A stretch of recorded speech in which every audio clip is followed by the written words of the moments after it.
I mean, call me crazy, but I think if Deku would have made it into the proper portal and went with Shigaraki and the others like planned, that would have been the death, if not defeat, of Shigaraki rather quickly, or at least at the end of this entire exchange.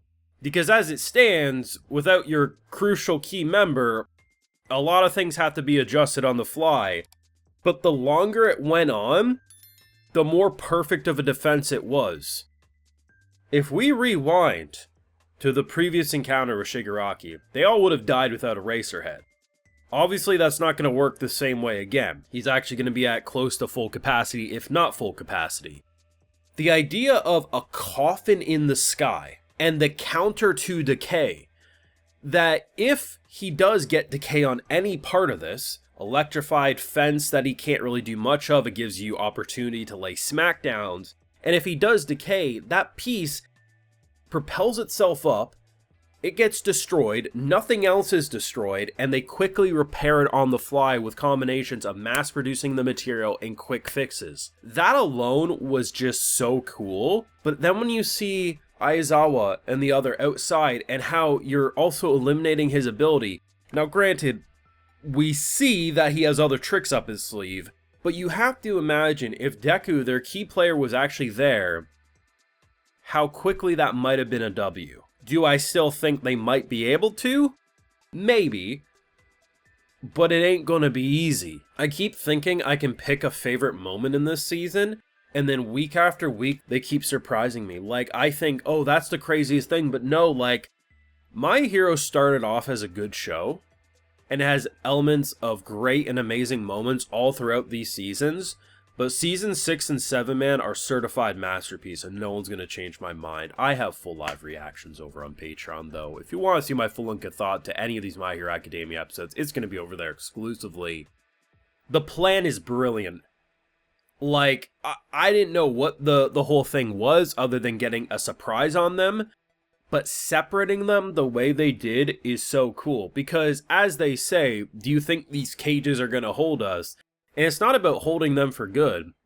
3 seconds is all they really needed. 3 seconds to get the jump on them, get your heroes into position, and push them into the individual portals to separate them all. And the idea of like when they start breaking through the cages and then they're forcing them still closed, it's just the longer it went on, the cooler it was. Like, this is actually a well thought out plan. This isn't one of those situations that you think to yourself, oh, if this wasn't a manga, if this wasn't an anime and was real life, there's no way that plan would have worked the way it did. The only reason it did was because the plot needed it to. Absolutely not. The way they captured them and forced them into different spots, the way that Toka comes in and rips Deku, everything just seems believable. And the different matchups we have, like Endeavors, I'm excited to see that. I'm interested to see what Deku's gonna look like, because goddamn, his current soon-to-be girlfriend and his ex-girlfriend he never agreed to date are all in one location, so that's gonna get spicy. But like, the longer it went on, the more I was like, there's no... Like, it actually is blowing my mind the more I think of it. This is such a well-thought-out endgame, and absolutely peak. This is one of those cases where there's so many different battles, and I want to say, just focus on this. Only focus on the Shiggy stuff, because that's what I want to see. But it's like, I'm not even going to be mad when they switch, going back and forth, because there's so many cool things at play.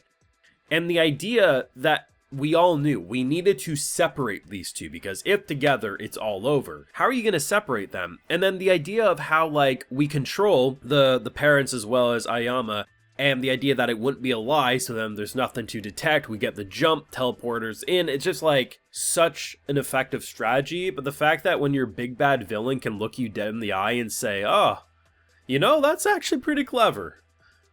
Damn, that's real clever. Unfortunately, you didn't think about the part of how you're gonna win after you did all that. And I'm like, I know we're supposed to hate this guy, but he actually has some pretty good digs at us, I'm not gonna lie. Like, he's got some zingers, but I'm excited. The brothers fight is gonna be spicy, and I like how he even rubs it in Endeavor's face, like, oh, that might be the cruelest fight of them all, you can't let the abuse stop in your family, and I'm like, It's a good thing his ability is fire, because imagine him like needing to be cool, calm, and collected with ice abilities as he's digging into personal family trauma. It just ain't working out. But definitely my favorite part was the Shiggy stuff, because between like the beatdowns they were doing, like the way at one point he gets tossed into the ground and then dragged. And like it just felt so disrespectful in the best ways. But the idea that even when he was quirkless, he was able to mutate and just, I was like, what in the actual hell did I had to watch the preview because I thought they killed her. I'm not gonna lie. Like, I was like, that looked like the Finger Blaster 10,000 skewered her, but the preview said she's alive, so I'm happy for now. But, it's just gonna get worse. It's gonna get crazier, and honestly, if Bones is able to make this season consistent, which so far it's been amazingly consistent, it's beautifully produced, but I just imagine the amount of insanity we are going to have to experience this season is going to make a lot of the insanity from previous seasons look tame in comparison. Hopefully they can manage for 21 episodes, man, because season 7 is going to be a roller coaster. I mean, it already has been, but it feels like we're still in the early stages, which is kind of blowing my mind. I legitimately have no idea what even is going to be the best part of this season, because they're starting so strong with the Shigaraki stuff. Of course, you have the fight between brothers, which is going to be insane. Endeavor's fight could be incredibly heartbreaking, because I could easily see a character dying. Could I see Endeavor dying? I'm not sure, but if he doesn't die, Hawks is dying, and if Hawks doesn't die, Endeavor's dying. Like, it's just, I have very low expectations that most of these characters are gonna walk out, like, pretty okay. Like, limbs are being lost again. It's just, I don't know, man, but I just can't appreciate the fact enough that their plan actually felt like a plan. It's very unexpected, because, like, even when they capture them, I'm like, okay, clearly it can't just be capturing, but, like, I don't see what else they're gonna do. And the fact that I didn't even consider the portal thing about how separating them and then forcing it just, it was such a good plan. This is legitimately one of the best plans I've seen in anime in terms of, like, trying to capture, redirect, and get a final battle in your favor when the cards have been stacked against you this entire time.